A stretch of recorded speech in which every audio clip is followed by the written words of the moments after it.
Vamos a abrir nuestras Biblias al Salmo 90. Lo voy a leer, voy a orar y después de eso vamos a entrar directamente al pasaje, ¿vale? Salmo 90.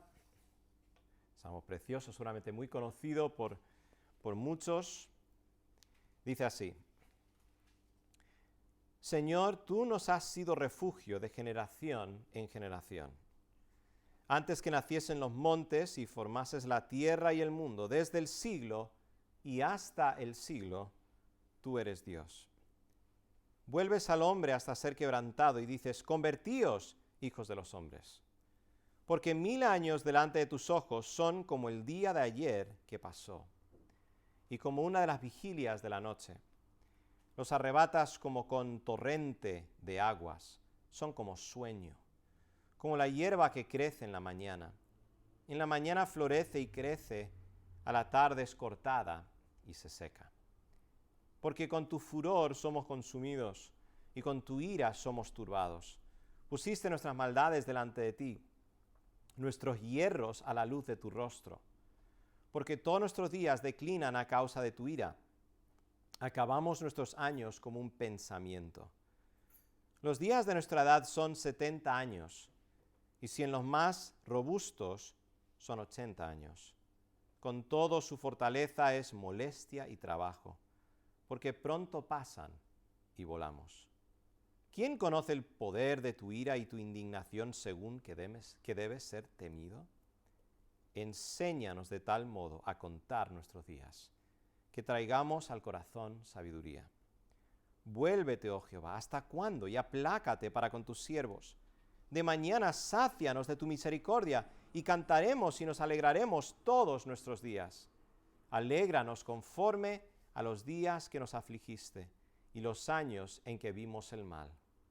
Aparezca en tus siervos tu obra, y tu gloria sobre sus hijos. Sea la luz de Jehová nuestro Dios sobre nosotros, y la obra de nuestras manos confirma sobre nosotros. Sí, la obra de nuestras manos confirma. Oremos. Señor y Padre Celestial, gracias por este día que nos has dado para estar aquí. Te agradezco por todos aquellos que están aquí reunidos, por aquellos que están en sus casas. Señor, yo te pido que tú bendigas tu palabra. Estos tiempos son ciertamente tiempos muy difíciles. Son tiempos de incertidumbre, tiempos donde como iglesia sentimos que no podemos avanzar mucho, sentimos que desde nuestro punto de vista limitado, desde nuestra perspectiva limitada, sentimos que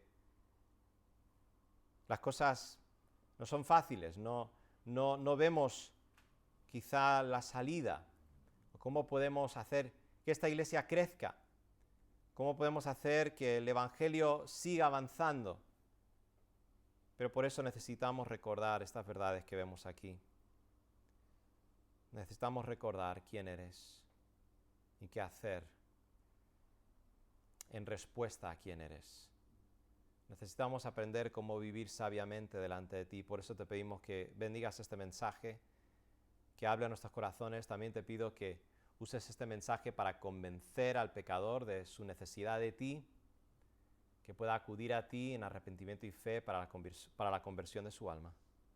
Salva, transforma, haz tu obra, porque todo te lo pido en el nombre de Jesús. Amén.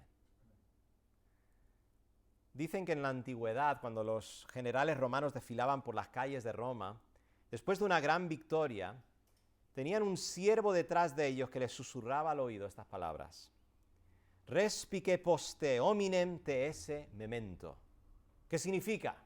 Mira tras de ti, recuerda que eres un hombre. Mira tras de ti significa mira después de la muerte. Recuerda que eres un hombre. En resumidas cuentas, recuerda que vas a morir. Estas palabras servían para que el general victorioso no se llenara de orgullo pensando que ahora era invencible y que podía usar su poder como quisiese, como si fuese un dios. No sabemos si esto es leyenda o si realmente sucedía, pero lo que sí sabemos es que estas palabras son útiles para todos los hombres. Recuerda que vas a morir. Es provechoso meditar en la fragilidad de nuestras vidas porque cuando lo hacemos tenemos una mayor motivación para vivir nuestras vidas al máximo. Por eso la frase memento mori, en latín, recuerda que morirás, va muy bien con otra frase en latín, carpe diem, que significa aprovecha el día. Se han escrito canciones sobre este lema. Individuos han logrado grandes éxitos gracias a este lema. Padres han empezado a pasar más tiempo de calidad con sus hijos gracias a este lema.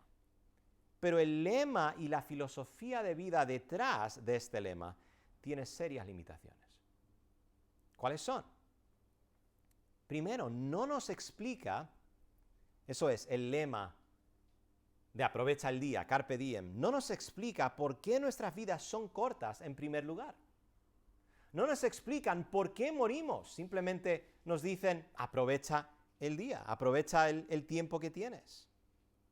Segundo, no nos explica cómo debemos vivir nuestras vidas. ¿Cuántas personas han hecho cosas horribles bajo el lema de aprovecha el día? Cuando muramos, ya no habrá nada después, entonces tenemos que vivir en el momento. ¿Cuántas personas han hecho cosas atroces siguiendo ese lema? Ese lema no nos enseña cómo debemos vivir nuestras vidas. Y por último, no nos promete que lo que hacemos hoy tiene verdadera importancia o valor. ¿Quién nos dice que lo que hacemos hoy, si simplemente seguimos ese lema, va a importar? En especial si, como los materialistas y los naturalistas enseñan, lo único que existe es materia y energía. Al momento que mueres, dejas de existir. Ya no hay memoria, ya no hay nada. Y un día todo el universo se va a consumir y no habrá nadie ni siquiera para recordar. Entonces, ¿en realidad importa lo que hacemos hoy? Puedes vivir tu vida al máximo, pero ¿tiene algún significado? ¿Tiene algún valor? El lema aprovecha el día es un parche, no la solución. Pero hay un camino mejor. Y ese es el camino que nos ofrece el Salmo 90. Nosotros como creyentes no necesitamos simplemente aprovechar nuestros días. Necesitamos saber cómo vivir nuestros días delante de Dios, porque vivimos en el mundo de Dios. Y nosotros como creyentes sabemos eso mejor que nadie. El Salmo de hoy nos llama a contar nuestros días. Y debemos contar nuestros días. Pero no para seguir el camino del mundo, sino para que sepamos cómo vivir sabiamente delante del Dios eterno. El versículo 12, este versículo muy conocido, dice así: enséñanos de tal modo a contar nuestros días que traigamos al corazón sabiduría. En otras palabras, el ejercicio, la disciplina de contar nuestros días, como este salmo nos instruye a hacer, debe llevarnos a saber cómo vivir sabiamente delante del Dios eterno. Eso es lo que quiero que aprendamos en esta mañana. El llamado es a contar nuestros días, pero el enfoque de este salmo no somos nosotros, es Dios. Cuando contamos nuestros días, y debemos contar nuestros días, hermanos, aprendemos cómo vivir sabiamente delante del Dios eterno. Y esto nos lleva a nuestra pregunta de hoy. Y la pregunta es esta: ¿cuál es la sabiduría que adquirimos por la gracia de Dios cuando contamos nuestros días? ¿Cuál es la sabiduría que adquirimos por la gracia de Dios cuando contamos nuestros días? Vamos a ver 3 principios de sabiduría que aprendemos por la gracia de Dios cuando contamos nuestros días. Número 1, Dios es eterno. Nosotros somos frágiles. Por lo tanto, descansemos en Él. Dios es eterno. Nosotros somos frágiles. Descansemos en Él. Los primeros 6 versículos del Salmo 90 nos muestran un claro contraste entre Dios y los hombres. Acerca de Dios dice así: Señor, tú nos has sido refugio de generación en generación. Antes que naciesen los montes y formases la tierra y el mundo, desde el siglo y hasta el siglo, tú eres Dios. Como cantamos, Solo tú eres Dios. Y cuando dice tú eres Dios, está diciendo tú eres el único que siempre ha existido. Tú eres el eterno. Tú eres el único que es realmente independiente, que no depende de nada fuera de sí para su existencia. Tú eres Dios. Ese es Dios. Luego dice en el versículo 4, acerca de Dios. Porque 1000 años delante de tus ojos son como el día de ayer. Esto es lenguaje poético. Esto no es una fórmula de saber cómo interpretar el libro de Apocalipsis. ¿Vale? Esto es lenguaje poético. Dice, porque 1000 años delante de tus ojos son como el día de ayer que pasó y como una de las vigilias de la noche. Una de las vigilias de la noche sería como 4 horas. Está usando la herramienta de contrastar y comparar para mostrar que en realidad, en comparación a Dios, ¿quiénes somos nosotros? De los hombres dice así. Vuelves al hombre hasta ser quebrantado y dices, convertíos, hijos de los hombres. Y este versículo es curioso porque puede estar refiriéndose a una de dos cosas. Puede estar refiriéndose al hecho de que Dios, al causar nuestra muerte, y si eso te impacta es porque quizá no entiendes bien lo que es la soberanía de Dios. Todos mueren según el soberano plan de Dios. Nadie muere y Dios dice, bueno, eso fue un accidente, ¿qué pasó? No. Dios es la causa principal de la muerte de cada individuo. Dice, vuelves al hombre hasta ser quebrantado y dices, convertíos, hijos de los hombres. Esto puede significar una de dos cosas. Puede significar que el hecho de que nosotros morimos hace que nosotros deseemos convertirnos a Dios, ¿vale? Este recordatorio. O puede significar más simplemente, y algunas traducciones lo tienen de esta manera, vuélvete al polvo. En otras palabras, vuelve al polvo, al igual que Dios dio vida al hombre del polvo, Él hace volver al hombre al polvo. En otras palabras, Él dice, volveos al polvo. Y luego dice en el versículo 5 al 6, los arrebatas como con torrente de aguas. Esto se está refiriendo a los hombres. Los inundas con un torrencial de agua. Son como sueño. Así somos nosotros.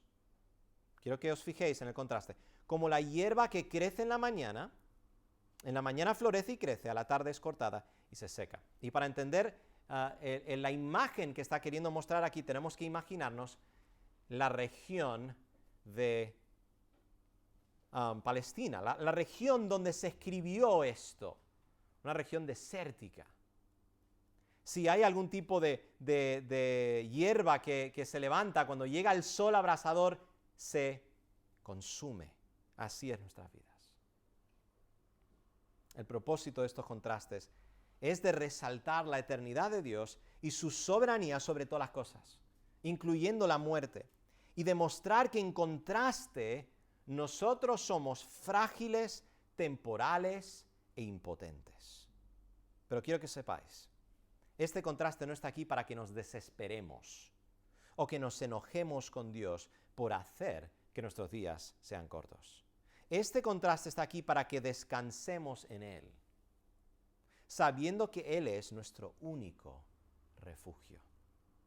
Ese es el primer principio de sabiduría que adquirimos al contar nuestros días de la manera que nos manda este salmo. Dios es eterno, nosotros somos frágiles, descansemos en Él, porque Él ha sido nuestro refugio o nuestra morada de generación en generación. Pero para entender mejor este principio, quisiera mostraros por qué este salmo está ubicado donde está en el libro de los Salmos. Nada de lo que vemos aquí en el libro de los Salmos está aquí por casualidad. Dios usó a hombres para ordenar los salmos de una manera particular. Hay 5 libros en los salmos, ¿vale? Y estos libros están compuestos de varios salmos. El Salmo 90 es el primer salmo del 4º libro. ¿Y por qué está aquí? Sí, hombres lo pusieron, lo ordenaron de esta manera, pero lo hicieron según el plan de Dios. Dios hizo que hicieran exactamente lo que Él quería. Entonces, el Salmo 90 está aquí y contesta ciertas preguntas que vemos en el 3er libro. que son los Salmos 73 hasta el 89. Y en especial el Salmo 89. Os animaría a ir a vuestras casas y leer el Salmo 89. Y luego vais a ver el contraste entre el Salmo 89 y el Salmo 90. La situación histórica que describe el tercer libro es la del pueblo de Dios en cautiverio. Las preguntas que el pueblo de Dios está haciendo son las siguientes. ¿Cumplirá Dios sus promesas para con su pueblo? Dios prometió que habitaría en medio de ellos. Y que nosotros seríamos su pueblo, y que Él sería nuestro Dios, pero el templo que representa la presencia de Dios ha sido destruido. Esto es lo que está pensando el pueblo de Dios. Dios prometió que tendríamos la tierra prometida por herencia, pero ahora estamos en exilio. Dios prometió que el reino de David sería eterno. El gran enfoque del Salmo 89 es la promesa que Dios hizo a David. ¿Pero qué pasó? El reino de Dios ha sido suspendido por causa del exilio. Ya no hay un rey sentado sobre el trono. ¿Se ha olvidado Dios de nosotros? ¿Cumplirá Dios sus promesas? ¿Qué hacemos ahora que no hay un rey sentado sobre el trono de David? La respuesta está en nuestro salmo de hoy. El pueblo mira hacia atrás en su historia para hallar la respuesta. Mira al tiempo de Moisés. Como podéis ver en el título, este salmo es una oración de Moisés, hombre de Dios. Pero ¿por qué mirar hacia atrás al tiempo de Moisés? Porque el tiempo de Moisés fue un tiempo antes del reinado de David y sus descendientes. Dios guió a su pueblo entonces, y Dios guiará a su pueblo ahora. Él ha sido nuestro refugio o nuestra morada de generación a generación. Entonces, al meditar en este salmo y al considerar su fragilidad, el pueblo de Dios podía recordar al que es eterno y nunca falla a sus promesas, el que ha sido el refugio constante de su pueblo y descansar en él. Nosotros debemos hacer lo mismo al contar nuestros días. Dios es eterno, nosotros somos débiles, descansemos en él. Hermanos, lo mejor que puede pasar en nuestras vidas es que descubramos que no somos Dios. Esa es una de las mejores cosas que podría suceder en tu vida. Y Dios tiene muchas formas de enseñarnos que no somos Dios. Nadie en este mundo es Dios. Solo hay un Dios y Él está en completo control de todas las cosas, incluyendo nuestra muerte. Y vaya recordatorio que es la muerte de que nosotros no somos Dios. Él es el único al que acudir en la aflicción. Él es quien nos hizo. Él es quien ha ordenado los eventos de la historia. Él es quien nos ha escogido para ser suyos. Él es el único que puede ser nuestro refugio para siempre. No confiemos en nosotros mismos. No confiemos en los hombres. Confiemos y descansemos en Dios. Por eso necesitamos abrazar, recibir cualquier oportunidad para meditar en la fragilidad de nuestras vidas. Esto no es instintivo. No queremos pensar en la muerte, pero meditar en la fragilidad de nuestras vidas es necesario para saber cómo vivir sabiamente delante de Dios. ¿Te has dado cuenta que nosotros literalmente ordenamos nuestras vidas de tal manera que no tengamos que pensar nunca en la muerte? Es lo que hacemos. ¿Qué es lo que pasa? Estamos viendo televisión, ¿verdad? Y hay una noticia triste. Instintivamente lo que queremos hacer es cambiar el canal. Especialmente si tiene que ver con muerte. ¿Qué es lo que hacemos muchas veces? Tenemos que confesar esto, tenemos que reconocer esto como padres muchas veces. Cuando el tema de la muerte se oye, instintivamente queremos cambiar el tema porque no queremos que se asusten nuestros hijos. Pero debemos luchar contra ese instinto y usar la muerte, los funerales, y llevar a nuestros hijos ahí para que sean conscientes de que no somos Dios y que el único que es eterno es Dios. Él ha cuidado a su pueblo antes y nos cuidará ahora. Todas estas generaciones pasadas que ya han muerto, Dios fue el refugio de ellos y será nuestro refugio también. Meditemos en la fragilidad de nuestras vidas. Ese es el valor de contar nuestros días. Ser conscientes de que nosotros no somos eternos. Y cuando lo hacemos, esto debe producir en nosotros un deseo de descansar en Dios. Ese es el primer principio de sabiduría que aprendemos aquí. El segundo es este. Nosotros somos pecadores. La ira de Dios está sobre nosotros. Temamos a Dios. Temamos a Dios. Dijimos anteriormente que uno de los problemas con el lema y la filosofía de vida Carpe Diem es que no contesta nuestras preguntas acerca de la muerte. Como por ejemplo, ¿por qué morimos? Vemos la respuesta en el Salmo 90. Y es bastante clara y simple. Morimos por causa de la ira de Dios que está sobre nosotros como pecadores. Mira lo que dice el versículo 7 al 9. Porque con tu furor somos consumidos, y con tu ira somos turbados. Pusiste nuestras maldades delante de ti, nuestros hierros, algunas traducciones dicen nuestros pecados secretos, a la luz de tu rostro.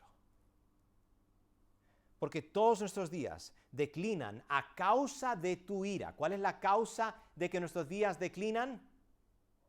La ira de Dios.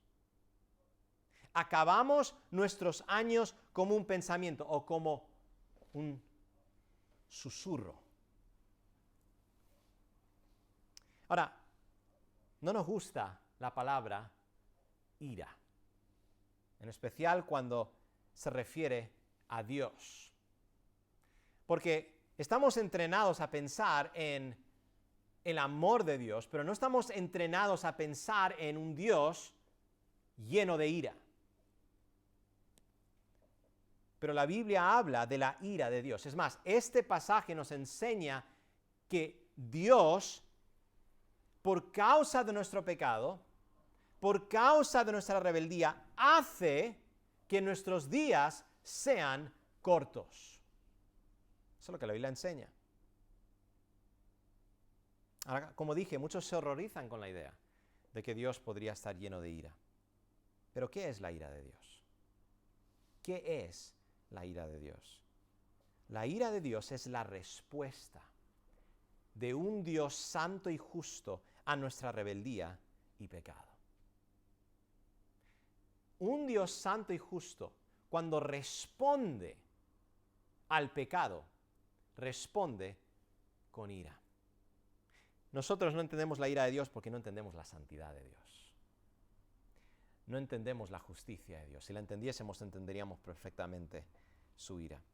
Su ira no es como la ira del hombre. La ira del hombre es descontrolada. La ira del hombre no tiene propósito. La ira del hombre es pecaminosa. La ira de Dios es santa y justa. Su ira es perfecta. Nunca Dios pierde el control. Él es justo en airarse con nosotros. Nadie puede apuntar el dedo a Dios y decir que Dios no tiene el derecho de responder con ira a nuestro pecado. El pueblo de Dios en el tiempo de Moisés experimentó la ira de Dios en numerosas ocasiones. El pueblo de Dios en el exilio estaba experimentando de forma muy clara la ira de Dios. Como creyentes no tenemos que temer la ira de Dios, porque como dice Romanos 8:1, ya no hay condenación para los que están en Cristo Jesús. Pero aún así, morimos. Todavía experimentamos las consecuencias del pecado de nuestros primeros padres y de nuestros pecados. Cuando contamos nuestros días, recordamos que somos pecadores y que morimos por causa de la ira de Dios en contra de la humanidad caída. Pero no solo morimos por causa de la ira de Dios, también experimentamos insatisfacción y frustración por causa de la ira de Dios. ¿Os acordáis de la maldición que Dios dio a Adán? Y maldijo la tierra, dice, y luego dice que iba a tener que labrar la tierra con el sudor de su frente. ¿Y sabes lo que significa eso? Significa que trabajaría al igual que el hombre trabajó antes de la caída. Pero no tendría la misma satisfacción en su trabajo que antes. Sería mucho más laborioso, sería más trabajoso.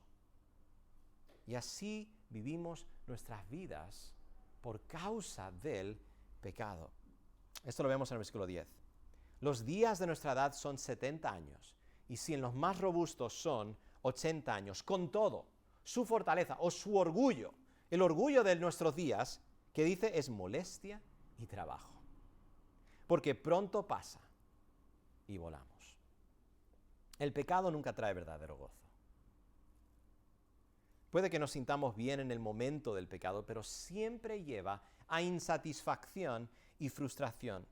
La razón es porque fuimos creados para vivir en armonía con Dios y el pecado rompe esa armonía. El pecado y la consciencia de la indignación de Dios hacia nuestro pecado hace que no tengamos gozo en nuestros días. Y os voy a decir una cosa, esto es verdad del incrédulo que ni siquiera reconoce a Dios, siente frustración. En otras palabras, el pecado nunca realmente satisface al incrédulo. Pero aún el creyente, cuando peca, sabe que lo que hace es contrario al carácter de Dios y eso hace que no pueda tener gozo. A pesar del hecho de que el creyente no está bajo la condenación de Dios, el creyente aún así siente insatisfacción y falta de gozo cuando peca. Pero no debemos quedarnos en esa situación. Debemos contar nuestros días para ser conscientes de nuestro pecado y de la ira de Dios en contra de nuestro pecado, pero todo esto debe producir algo en nuestros corazones. ¿Y qué es eso? El temor de Dios. El temor de Dios. Mira qué dice el versículo 11. ¿Quién conoce? Esa es la pregunta después de todo el lamento acerca de la ira de Dios sobre el hombre. Termina en el versículo 11 con una pregunta que dice, ¿quién conoce el poder de tu ira y tu indignación según que debes ser temido? Y luego inmediatamente después dice esto, enséñanos de tal modo a contar nuestros días que traigamos al corazón sabiduría. La consciencia de la indignación de Dios sobre nuestro pecado debe producir en nosotros verdadero temor de Dios, verdadera reverencia a Dios. Cuando contamos nuestros días de la manera que nos enseña el Salmo 90, no solo aprendemos por qué morimos, sino también cómo debemos vivir. Debemos vivir en el temor de Dios. Debemos tener reverencia a Dios.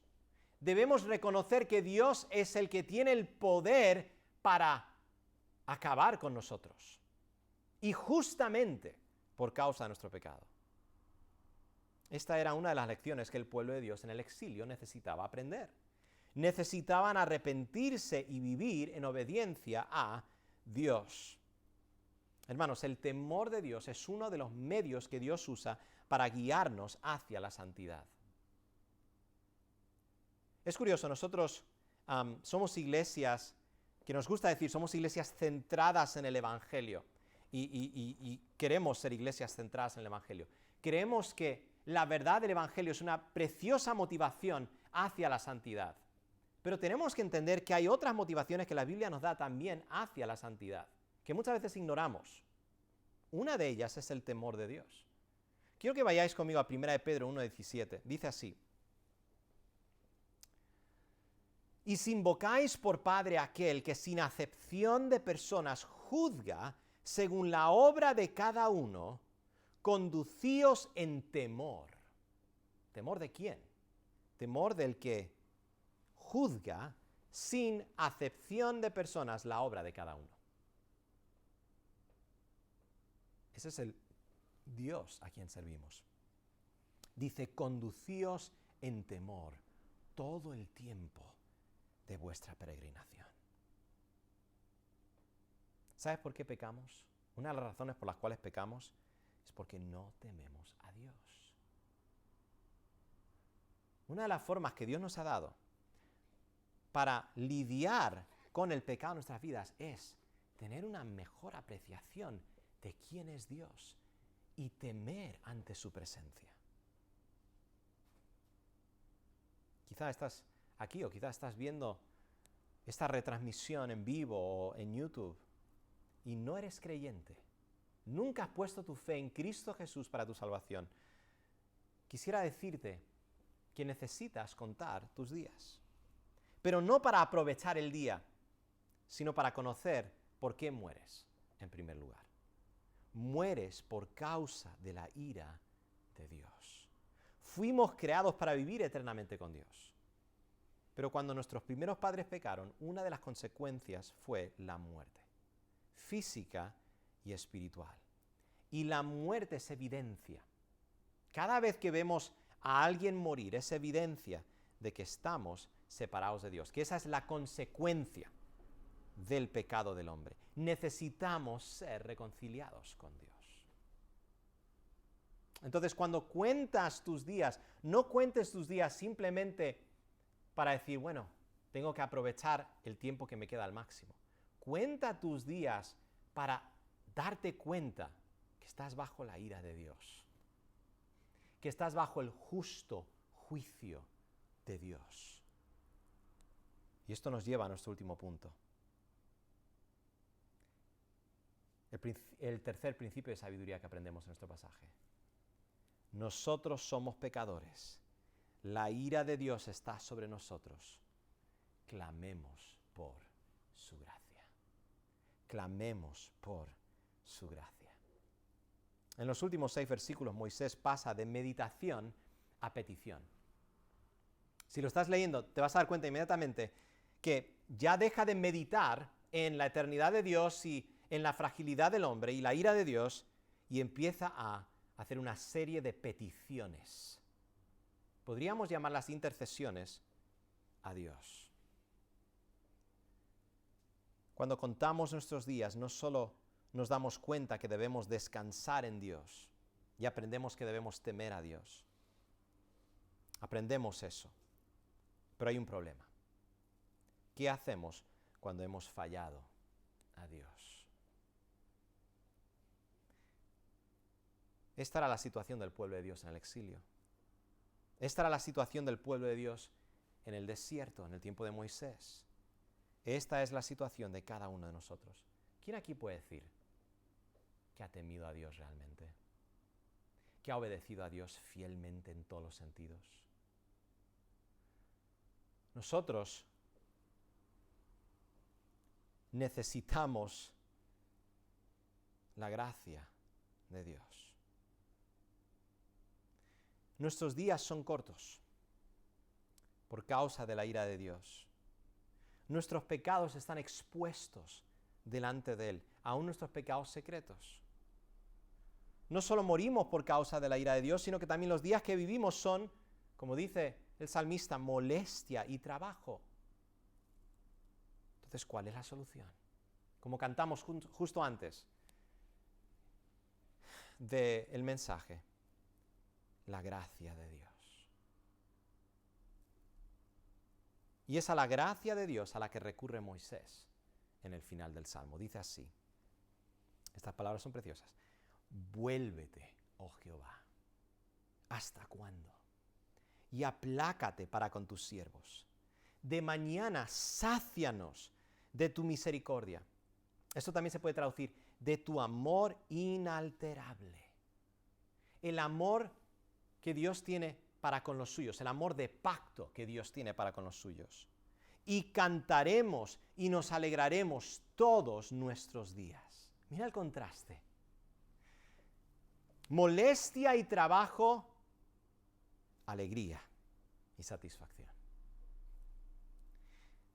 Alégranos conforme a los días que nos afligiste y los años en que vimos el mal. Aparezca en tus siervos tu obra y tu gloria sobre sus hijos. Sea la luz sea la belleza, o sea la gracia, o el favor de Jehová nuestro Dios sobre nosotros. Y la obra de nuestras manos confirma sobre nosotros. Sí, la obra de nuestras manos confirma. Las peticiones de Moisés son para que Dios muestre su favor y su amor inalterable a su pueblo una vez más. Para que su favor sea duradero. Mira lo que dice, todos nuestros días. Ese es el deseo de Moisés, que su favor se extienda todos nuestros días. Por eso dice, aparezca en tus siervos tu obra y tu gloria sobre sus hijos. En otras palabras, que este favor se extienda aún sobre nuestros hijos. Y para que los días del pueblo de Dios estén llenos de gozo y satisfacción. Y que sus obras sean permanentes. Una vez más, vemos este contraste en este salmo. Los días del hombre, o el hombre es como la hierba que sube, luego viene el sol, se seca y no hay nada, no hay evidencia de que estuvo ahí. Moisés está diciendo que nuestros días no sean así. Que de alguna manera haya permanencia a la obra de nuestras manos. Que lo que hacemos hoy realmente importe, porque somos tuyos. Pero quiero que os fijéis en lo que no dice Moisés. Él no dice, vuélvete, oh Jehová, porque nosotros hemos obedecido tu ley. Él no dice, vuélvete, oh Jehová, porque nosotros hemos descansado en ti. Aplácate para con tus siervos, porque nosotros hemos descansado en ti, hemos confiado en ti. No dice, sácianos de tu misericordia, porque nosotros hemos hecho nuestra parte. No. Él hace todas sus peticiones clamando por la gracia de Dios a pesar del pecado del pueblo. Moisés, intercediendo por el pueblo, recurre al amor inalterable de Dios hacia su pueblo como la base de su petición. Es curioso, este no es el único lugar donde vemos a Moisés intercediendo por el pueblo de Dios. En Éxodo 32, ¿os acordáis? Después de que el pueblo de Dios se rebeló en contra de Dios con el becerro de oro de Aarón, Moisés estaba en el monte Sinaí, él desciende y ve todo esto. Después de todo eso, leemos estas palabras. Esta oración de intercesión de Moisés al pueblo. Moisés está actuando como una especie de sacerdote, intercediendo entre Dios y el pueblo. Y mira qué está diciendo. Volvió Moisés a Jehová y dijo, te ruego, pues este pueblo ha cometido un gran pecado, porque se hicieron dioses de oro, que perdones ahora su pecado. Y si no, ráeme ahora de tu libro que has escrito. Dios perdonó al pueblo de Dios entonces, y también durante el exilio. No porque el pueblo lo merecía, sino porque Dios tenía un plan para castigar el pecado, eso es, mostrar su ira, y al mismo tiempo perdonar a su pueblo, mostrar su gracia. El plan era enviar a Cristo, el Hijo de Dios, para que se encarnase. Cantamos eso justo antes del mensaje. Empezando con su encarnación. El eterno Hijo de Dios añadió a su naturaleza divina una naturaleza humana, con el propósito de poder hacer ¿qué? Vivir una vida en perfecta obediencia al Padre. Esa vida que tú y yo teníamos que haber vivido, Él la vivió en nuestro lugar.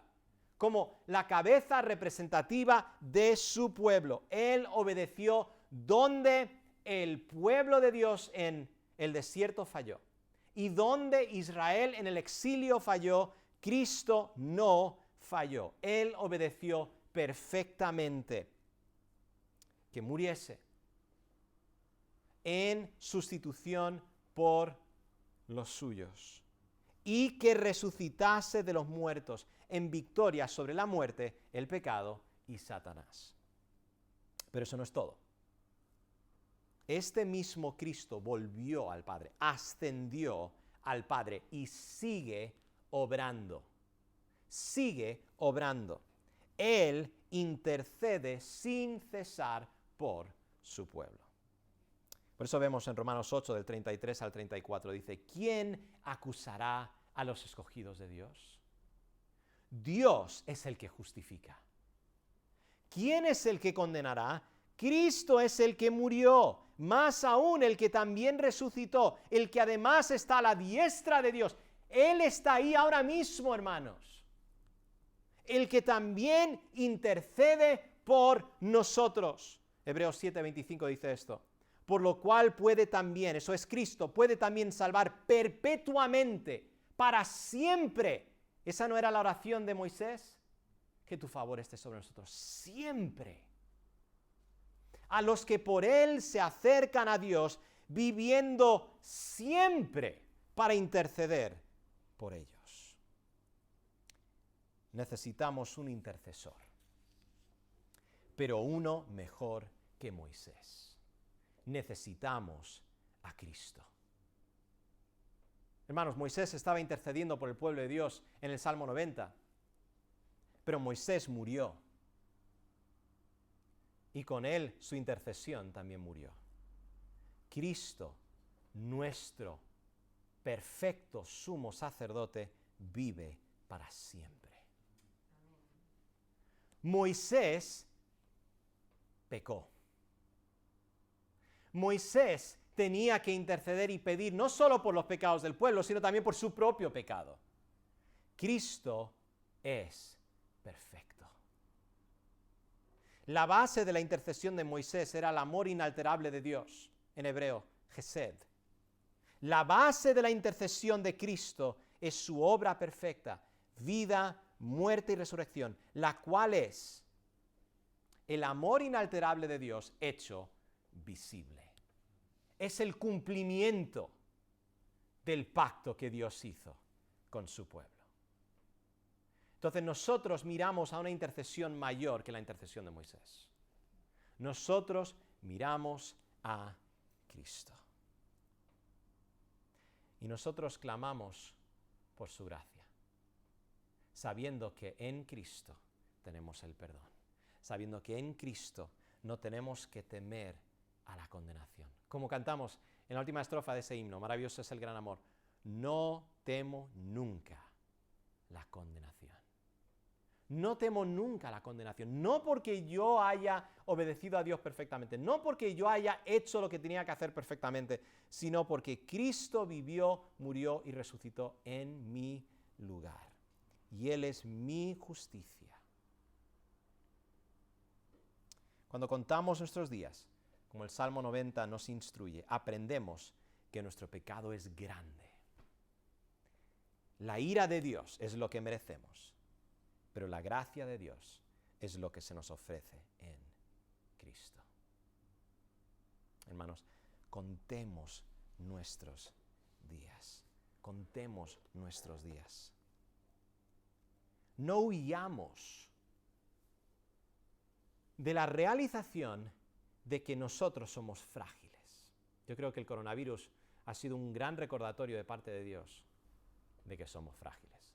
Si necesitábamos un recordatorio, Dios nos ha dado uno. Ni siquiera podemos planear de aquí a una semana, porque no sabemos qué va a pasar.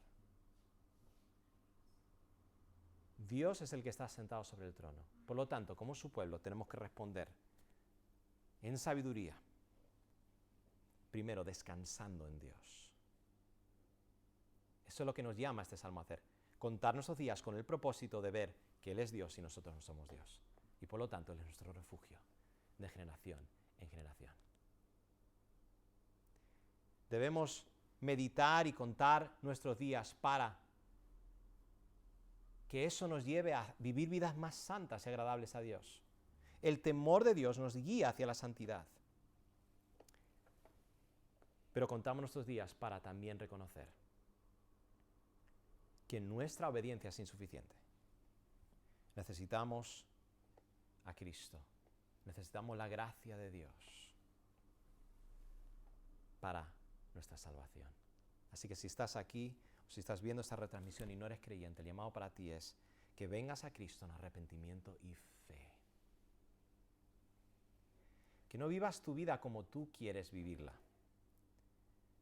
sino que vivas tu vida delante de Dios, reconociendo que tú eres su creación. Él es el que te dio vida y Él es el que te va a quitar tu vida. Pero ¿dónde pasarás la eternidad cuando eso suceda? ¿Pasarás la eternidad con Dios por causa de Cristo? ¿Porque has puesto tu fe y tu confianza en Él? ¿O pasarás la eternidad en el infierno separado de Dios, sufriendo la ira de Dios por toda la eternidad? El llamado, nuestro deseo, es que vengas a Cristo en arrepentimiento y fe. Y creyente, descansa en la obra perfecta de Cristo. Vive en el temor de Dios. Pero entiende que cuando fallas a Dios, tienes a un intercesor que es perfecto, y ese es Cristo. Y Él nunca cesa de interceder por ti ante el trono de Dios. Nunca deja de señalar a su obra perfecta en la cruz como la base de tu justificación. Así que descansa en Él. Que el Señor nos ayude a contar nuestros días. Señor y Padre Celestial, gracias por tu palabra, gracias porque tú eres fiel. Y gracias porque nos das lecciones, nos das formas muy concretas de descubrir que nosotros no somos Dios, que nosotros somos frágiles. Pero nos haces ver esto con el motivo de que podamos vivir sabiamente delante de ti. Que aprendamos a descansar en ti, que aprendamos a temerte y aprendamos a descansar en tu gracia y tu misericordia hacia nosotros. Haz tu obra en el corazón de tu pueblo, haz tu obra en el corazón de aquellos que no te conocen, para tu honra y para tu gloria, porque todo te lo pedimos en el nombre de Jesús.